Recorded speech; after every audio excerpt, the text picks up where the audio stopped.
drops back 3 steps, stands in, throws to the right side. Chase Claypool in the end zone. Touchdown, Notre Dame. Chase Claypool skied for it, 5 yards deep in the end zone on the right side, just inside, about a yard away from being out of bounds. And that pass came from Ian Book, quarterback of Notre Dame, who is going back to school to play a 5th year for Notre Dame, to go there for a 5th year, played his high school ball at Oak Ridge, and is kind enough to join us this morning on the drive. We bring in the quarterback, Ian Book, here on KHTK. Ian, how are you? I'm doing great. How are you doing? We're doing great as well. We got a lot to get to with you, but have you seen the movie Draft Day? Yes, I have. Okay, on a scale, we're not going to lead the witness here, on a scale of 1 to 10, 10 being good, what would you rate Draft Day? That's a good question, especially for today with everything going on. Yeah. But I liked it. I'd probably go with an 8. Oh, yes! Wow. Yes. Wow. Ian, have you been attending school at Notre Dame? Because I don't understand. I'm a huge fan of yours, but my good, you liked it. You liked them. Did you like it because it was fun and flashy, or did my problem is I didn't like the script. I thought it sucked, but you got something else out of it, huh? It was just fun and flashy. That's it, really. Yeah. Yeah. Okay. Well, see. Yeah. There you go. The answer behind the answer. Hey, we're gonna talk to you about a lot of drafty stuff in NFL and blah blah blah. But honestly, first off, we're always so proud of our local Cats who go out and do good things. I gotta ask you, man, and I know you get asked this a lot, dude. Walking out, forget the recruiting trip. Walking out on that field, being a part of that campus, like. You've been there long enough now, but do you still kind of pinch yourself every once in a while? Like, does it still seem like you're walking around in a movie, or do you actually get used to it? No, you really can't get used to it. I remember actually my first time out there, they said, you got to watch the movie Rudy, and then it'll kind of give you a background to everything, and that couldn't be more true. Like, you still see the same stuff you see in that movie. You still get the same feeling when you watch that movie. A lot of the same traditions, and I kind of pinch myself every day when I'm out there. Is it just, I mean, to be in that position, I mean, there's so much tradition at the school at Notre Dame, to be the quarterback at Notre Dame, why did that end up being your choice to go there? Yeah, I grew up on the West Coast, obviously. Wanted to play in the Pac-12 growing up just forever. That was kind of what I planned on doing. Wanted to stay somehow on the West Coast, but actually through a coach's relationship, I got the call from Notre Dame, and I ended up taking a visit out there. And once I got on campus, I just knew, you couldn't get that feeling. And I ended up decommitting from Washington State and going there. And just the school it's going to challenge you the most in the classroom as well as on the field, and that's the best combo I could get right there. And it's been an awesome journey so far. Ian Book with us, just to build off of that, and as somebody who has 2 extended family members that graduated Washington State and our Cougars, I imagine Pullman versus South Bend was not a tough decision for you. And you said it best. Obviously, you want to go to the NFL and you want to be successful in your athletic career, but kind of in the back of your head, I imagine it's very comforting to know that, let's say you never play a minute of NFL football for whatever reason. Worst case scenario, you never play in the NFL. Being able to go through the rest of your life as the former starting quarterback and graduate of Notre Dame University, that's not a bad consolation prize. Right, that's exactly right. I just wanted to have that kind of that foundation, and Notre Dame offers all that, especially, with the degree and the network that they have. And everything that people have said about Notre Dame has been true so far. It's been just an awesome experience. Ian, who do you consider the biggest rival? Because everybody kind of treats Notre Dame, hey, here they have their own game of the week every week on NBC, basically your home games, and you play all these different, you get cracks at all these different schools. USC is a regular, Stanford, Michigan State. Who do you consider your biggest rival? Yeah. I would say it's either Michigan or USC, but we play USC every year no matter what, so I would go with USC. We have a great rivalry with them, and it's been unbelievable playing them. There's so much rich tradition and history with that game, and it's been awesome being able to go out and obviously being able to play in California too. Every other year has been great. Get a lot of family to go down to LA for the game, but they don't like us. We don't like them. It's friendly kind of, but it's a great rivalry. Does one of the reasons you don't like USC is because they're a big pack of dirty cheaters? 'Cause that's why I don't like them. I don't know if that spreads over there. I guess it's just a historical rivalry, maybe. I guess you're classier than I am, Ian. I grew up a big UCLA fan, and my brother was a USC fan, so it's kind of like obviously got to go with the school down there in LA that's not USC if he likes them. So we kind of butted heads that way, and grew up a UCLA fan and never liked USC, and then I went to Notre Dame where we also have a rivalry with them, so it's worked out. Dave, Jason, honestly, do you want the rest of the interview now? Yeah, I mean, like, how are Ian and I not best friends? He likes draft day. He loves UCLA. Like, Ian, I'm just going to follow you wherever you get drafted next year. I mean, you have the best answers of all time. Appreciate it. Yeah. I will say this. Dave's a huge college football fan. I am as well. And, his school, he likes his Florida State. I do like UCLA, and I've gone to their games forever. But I did have a chance on a bye week for Sac State to do their games of football, and they played, Notre Dame did, against Stanford 2 seasons ago when you guys hosted Stanford, and we kind of made it a bucket list to get out there, and you know it because you've played, but to be a fan there in the stands, to see every time you guys score, the whole stadium trying to do push-ups on top of people, just that atmosphere, and you guys ended up rolling them in the second half, and that was part of your undefeated regular season. Just, do you ever get a chance to even check out the crowd and how crazy they go while you're consuming, in the game yourself? Yeah, I definitely do that every game. I make it pretty important to just look up there and, obviously kind of embrace it all. See 85,000 people screaming and yelling. That's the best part about it, and it never gets old running out of that tunnel. So, I love it, and especially that Stanford game. I'll never forget that one. I totally remember that. It was right after we played Wake Forest. We were coming off the road. That was my second start for that season, and I just remember running out there, and I always look around. I try to find my parents. I can't every time, but I know in a general area where they're sitting, and just kind of take it all in. And then, again, playing for another rivalry trophy with Stanford, so that was one of my favorite games my whole career. The quarterback for the Notre Dame Fighting Irish and our very own Ian Book joining us. Ian, you really hit your stride this year. You're going back for a fifth year. You got the red shirt in your back pocket, so you've got a while before you have to worry about draft day. Only Notre Dame quarterback to ever throw for 5 touchdowns in 3 games for a season. That's pretty good considering Notre Dame has a little bit of history behind them. Here's the knock I read on you is your height. You're 6 foot, but you're also in my look, you're about a trip to Sizzler away from being the exact measurements as Drew Brees, who's 6 feet and probably in heels is 6 feet and about 5 pounds heavier than you.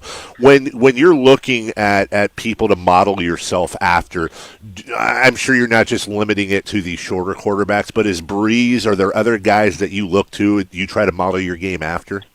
Yeah, I mean, you kind of nailed it, though. Brees is, I watch his film all the time. He does an unbelievable job, and he's someone I definitely look up to. But I also really like watching Aaron Rodgers. I would say Aaron Rodgers, Drew Brees, and Russell Wilson. And then lately I've been watching a ton of Garoppolo. So those are kind of all the guys I've been watching this season, try to, just see what they're doing and take different pointers of their game and try to, emulate them in my game as well. But you kind of nailed it right there. I love watching Drew Brees. He's for sure one of my favorite quarterbacks. It's funny when we say 6 feet, and it's not short, but it can be labeled that way. Has it hindered you at any level, at high school, at Notre Dame at all? Has that been an issue at times? No, I try not. I mean, once you're playing, you don't even think about it. I mean, obviously, you get your lineman and your D lineman are 6'5", but the way the game moves and how fast it is, there's ways to make it work. And obviously, you see that in the NFL with guys doing it. There's so many other areas of your game that you can be good at and not have to worry about the height. But some people can't get over it, and they need a 6'5" QB, and that's just the way it is. But I think you can see right now in the NFL things are changing. Ian, I know you're a student of the game, so one of my favorite things to do with younger players is, we're on draft day. Scout yourself. We can talk all interview long, and we will, about your good side and your strengths. What does Ian Book need to work on this year in order to convince scouts that he is absolutely worthy of a high pick? Right. I'd say the main thing for me is probably just 100% knowing defensive recognition, being even more of a student of the game, understanding everything that's going on, before the snap, and then, being comfortable in the pocket, going through your, second, third, and even fourth reads. I think that'll be able to really separate me in this next season coming up, and those are the two things I'm really focusing on. I can't even imagine. I love when we as fans get a view from maybe behind the quarterback, and you have to process that decision so fast, where maybe the play is set for, I don't know, a drag route for a receiver, but that's covered, and you got to, as you said, go second, third, and fourth option. Processing that in real time compared to video, how challenging is that in real time? Yeah, it's hard to explain, but it's not like you're actually thinking about it. It's just happening. It's all the repetition that you've done all summer, all spring, all the work you've been doing with your teammates. It just kind of happens. Your body's a crazy thing. Your mind's crazy, and basically it does it on its own. It's not like you're, thinking too much. You want to do all the thinking during the week, and once the game comes, let your body just play, and that's kind of how it happens. It's hard to explain, but it's moving really fast. There's no doubt about that. It's about the chemistry with the guys. That's really what it is. It's about the work you put in during the week, and it'll work out. The quarterback for the Notre Dame Fighting Irish, local kid, Ian Book, joining us. Ian, I want to ask you a philosophical question. I'm going to give you a choice. I'm going to clear your team out, all your teammates. You're going to start fresh for next year. I'm going to give you a choice. I'm going to give you the best offensive line in college football, or I'm going to give you the best running back and two best wide receivers in college football. Average line in that case, or best line, average at the skill positions. Which would you rather have? I'm taking the best line for sure. Yep. I mean, I'm a quarterback. I'm going to take the best line, and you'll make it work on the perimeter.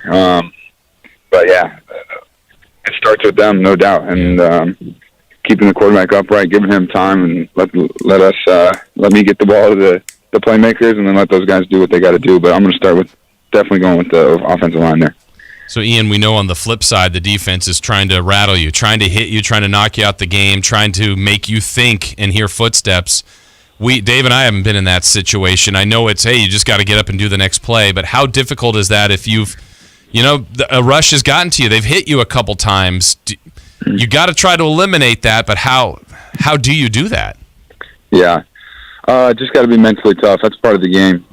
You're going to get hit, and there's nobody the defense wants to hit more than the quarterback. So, but we always talk about it in our quarterback room. There's not a better feeling when you throw a pass, you get absolutely destroyed, and you hear the crowd roar because you know that it was either a catch or a touchdown or something great. So That's pop right back up. That's a good feeling? Yes, I'm telling you, the adrenaline, you pop right back up. You feel good about it. You stood in there, you took it on the chin. That's what it's about. It's about being tough, obviously, showing the other guys on the offense that, even without a perfect protection, you're tough. You're going to be able to handle it. It's why you play the game, and that's why you earn pads. So you just can't think about it. It's part of the game. It would be great to talk to the starting quarterback of Notre Dame no matter what, but the fact that you're a local product makes it that much more fun. So let me ask you, growing up around here, who in what sports did you root for? Were you a local kid, Giants, A's, Kings, etc.? Do you have much of much like Aaron Rodgers, who you mentioned, huge Kings fan? What teams did you root for growing up? Definitely the Kings. I used to go to a decent amount of Kings games growing up. I was a huge fan of Mike Bibby. I remember that. I grew up big time basketball guy. I loved basketball. It's probably my favorite sport at one point when I was young. Loved going to the Kings games. And then I definitely like the Giants, but I say growing up for sure the Kings. I loved going to those games. Loved playing basketball. Had a bunch of jerseys, a bunch of those bobbleheads. So I was a big Kings guy. Yeah, it was Niners cool. or Raiders? Sorry, Jason. I'm a Niners fan. Okay, man. So let me just make it clear. He's a Kings, Giants, Niners fan, and that's the exact right answer in all three sports. Yes. Plus UCLA, plus he likes draft day. And rips USC. Like, Ian, you're perfect. Yeah. And I like the Sharks over the Kings. I definitely like the Sharks if we're going to go in hockey. I mean, yes and yes and yes. And I know the Kings brought you out. That was this year, right? Weren't you at a Kings game earlier this year? It was a couple years. That was a couple years ago, but yeah, it was awesome. Yeah, on that end, everybody's waiting. You are too. What are you hearing on football? Like spring ball is not happening. Fall ball, we hope happens your season. But do you know anything that we haven't heard? I've been talking to Coach Kelly. We had a meeting yesterday with all the we call them SWAT captains. We got 10 SWAT captains that kind of keep our team in check and make sure everyone's being accountable. And we have a Zoom meeting with Coach Kelly every once a week. And we don't know anything, that not everyone else knows, but he's been talking with people from the ACC and other conferences, and he said hopefully we can get a statement by May 10th. That's what we're hoping on, and just at least from our school to see what's going on. But we're all confident there's going to be a season, whether that's with the fans or not. But we want to play regardless, so we plan on it. Would love to get back there. Maybe the end of, maybe the beginning of June. I'm not 100% sure, but I don't think anyone really knows. It's kind of, we're all just playing it by ear. But I know once they allow, a certain amount of people to work out in one spot, I'll be flying there immediately. Maybe the toughest question of the interview, Ian, right here: Citrus Bowl, Cotton Bowl, Camping World Bowl. Who had the best gift bags? It's a good question. Gosh, the Cotton Bowl was pretty awesome. Cotton. Do you remember anything you got? I'm always, I'm a huge proponent of college kids getting paid on their likeness. Obviously, in your case, you're getting a Notre Dame education. I totally get it. So when I hear the kids getting some awesome stuff from the bowl games, it always excites me. Do you remember? Was there anything in particular from any of those bowl games that you opened that bag up and went, "Oh yeah, this is cool"? Yeah, we got an Apple Watch, the new Apple Watches that came out. Oh, nice. Yeah. That was pretty awesome. So I remember opening that up. We got like a backpack, had the sweats and all the shirts and all that. And we also got Steph Curry basketball shoes. Oh wow! But I remember opening it up, and that new Apple Watch was pretty awesome. So I've been using that. Very cool. Well, very cool. Ian, it's very cool of you to join us. We're definitely going to be rooting for you. We hope you have a season. We hope you thrive and have a great season. And this time next year, getting ready for the NFL draft. Thank you so much for joining us. We really do appreciate it. And we hope to talk to you again soon. Awesome. Thank you guys for having me. Really appreciate it.